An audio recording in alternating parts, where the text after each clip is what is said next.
All right, guys. So now we've gotten to the point where I've got my air intakes figured where I want them and the shapes I want them. I've got my back pieces made. Now, all it takes for me is to hold these level, and I start to see a beautiful airplane taking shape.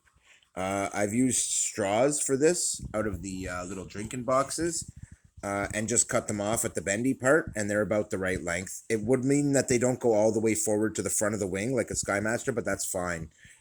They could come halfway back, and as long as they're solidly affixed, I'm happy. I'm also probably going to put a little tiny carbon rod in them to strengthen them up, but I like it. It's really nice. It's really light. I have the battery in the plane, and as you can see, she CG's perfect, right where she should. Um, this is looking like my little changes are very successful. You can see some of them are here. It will be slightly different angles than the original, with the tails being really unchanged, but their angles. The wing being really unchanged, but its angles. This is really nice, and I'm loving this. I'm definitely gonna fly this wing like this and see, but I'm loving it so far. So one of the reasons I like to build these little models before I actually build a plane, as I'm designing, and I feel like every designer should, is I can put things in place. Now, in a computer, you can't really do that, but I can put this between the boom and see how much clearance I have on either side and know if I'm happy with it. I can also tell by the look of it whether it's properly scaled and all that stuff. Now, when you look at the size of the propeller that's on this, you'll realize that's just about perfect for scale. And this propeller also fits the back quite neatly and gives me room to spare a few millimeters, about 3 millimeters on either side, which is great. Now, I've gone through a couple basic ideas as far as the tail goes and maybe make something different. But in the end, I decided a nice, thin, light, straight piece is the best way to go. And in the end, these will actually be straighter up than they are now, but they will still have some angle. I'm going to do a few things here. The real ones have a little strake right here, and I'm actually going to build one onto it.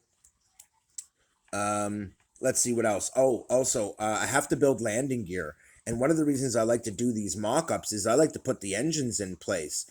This one, you need to check as it takes off. Now, with this plane, you don't have to worry about it because it's protected by the booms. But in most planes that would have a rear engine, you would have to be very careful you don't touch it on takeoff to the ground. But even still, when you build your landing gear, you need to make sure that the plane can do this because it has to rotate to take off.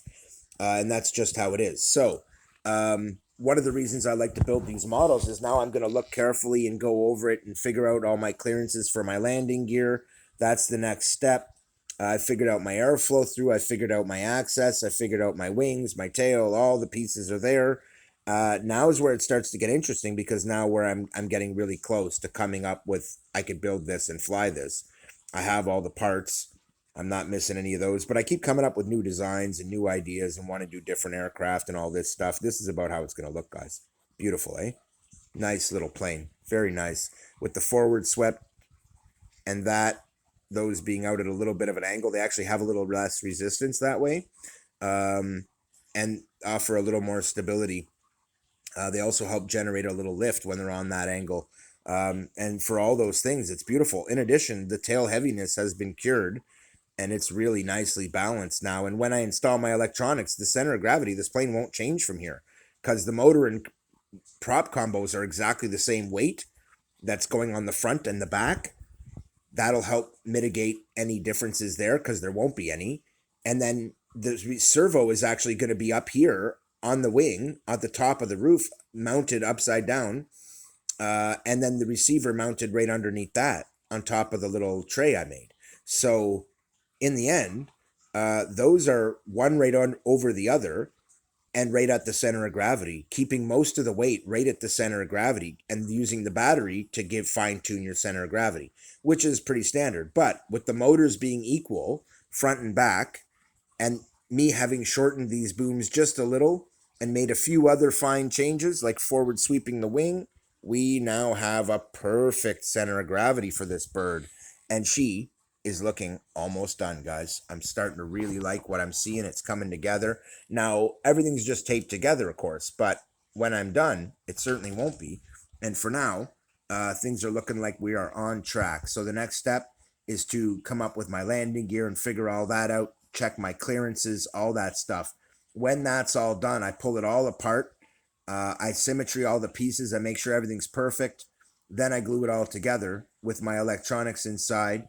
And at that point, my only access will be here. But I'm going to make it so that I can pull out the whole electronics tray, and then I'll have access to the servo on the roof. And so it'll make it really nice and neat. And I'll show you when I'm done. Keith out.